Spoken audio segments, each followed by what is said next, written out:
each cubic meter, Yeah. the fish is calculated in kilograms. Okay. The safe density is 25 kilograms. If you start early, you just get started, not very experienced, I suggest don't make it too high density. You make it more variety. They don't like it to be cramped into a very small space.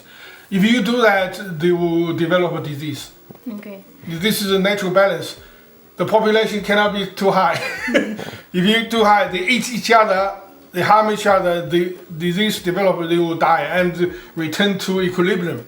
So 25 kilo per cubic meter is the starting point. If you can do that for a year without too much fatalities, then you can say it's okay. But in any case, you don't expose water into sunlight in any case. So as long as you have them, shade, in the shade, it's no problem. There are two ways of set up the system. One way is just like me, using gravels and require lots of energy and effort to set up, and money. But it has a benefit. The benefit is that you can grow root vegetables and fruit vegetables quite easily, because the gravel will covered with polymer, which is a biofilm, will store a large amount of nutrients.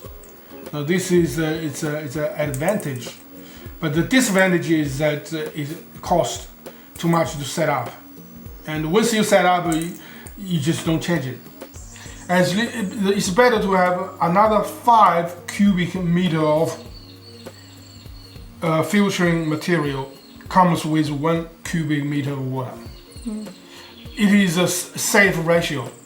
Another way is to have a floating raft, some kind of floating material to float on the surface of water. Then you grow crops on the raft. Now this is another way of doing it, but if you do that, you need a separate filtration system to break down the nutrients that supply the water.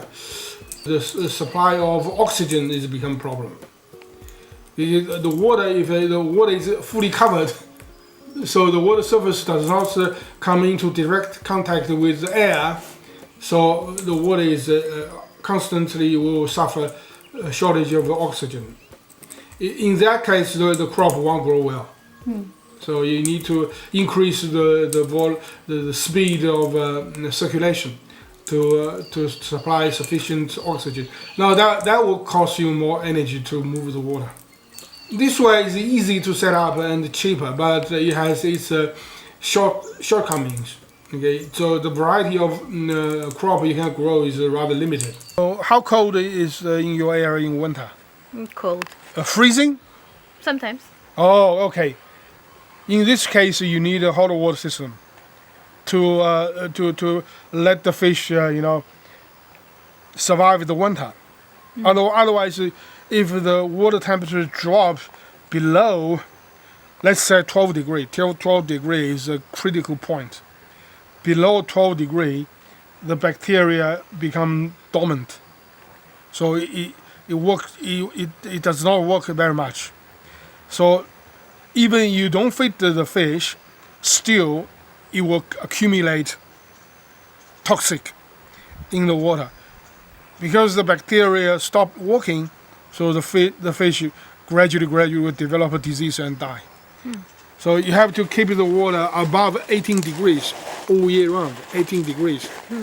So depends on the resource you have in your area, because I have plenty of wood to burn. So you will keep the water warm.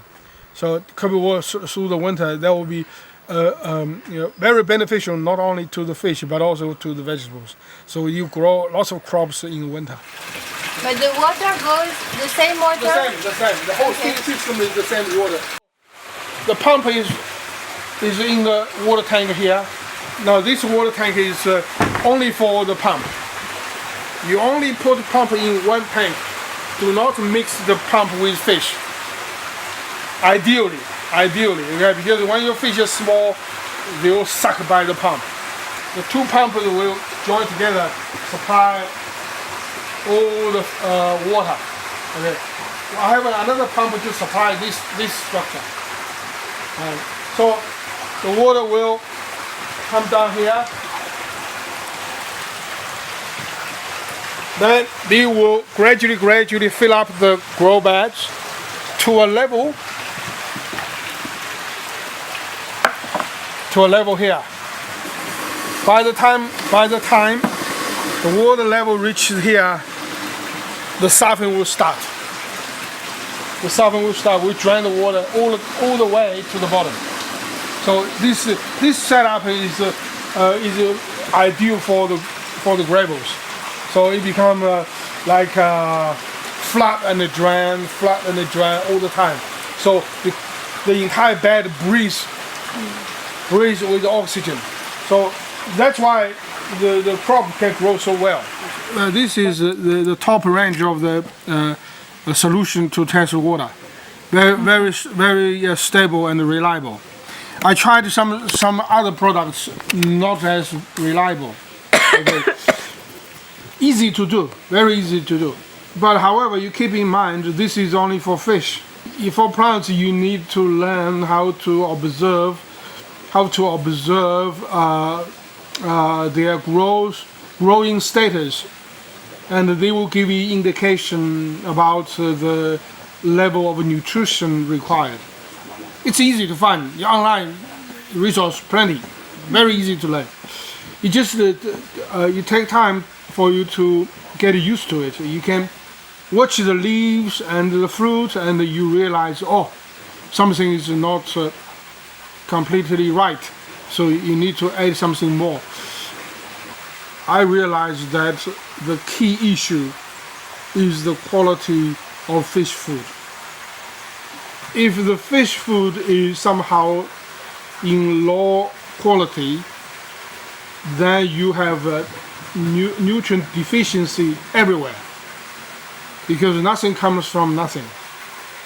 So if you feed the fish with live food, say you want to keep perch, English perch or redfin, then you feed them goldfish. In that case, a nutrient deficiency is less likely. Still happens, but less likely, because the nutrients is much more wholesome.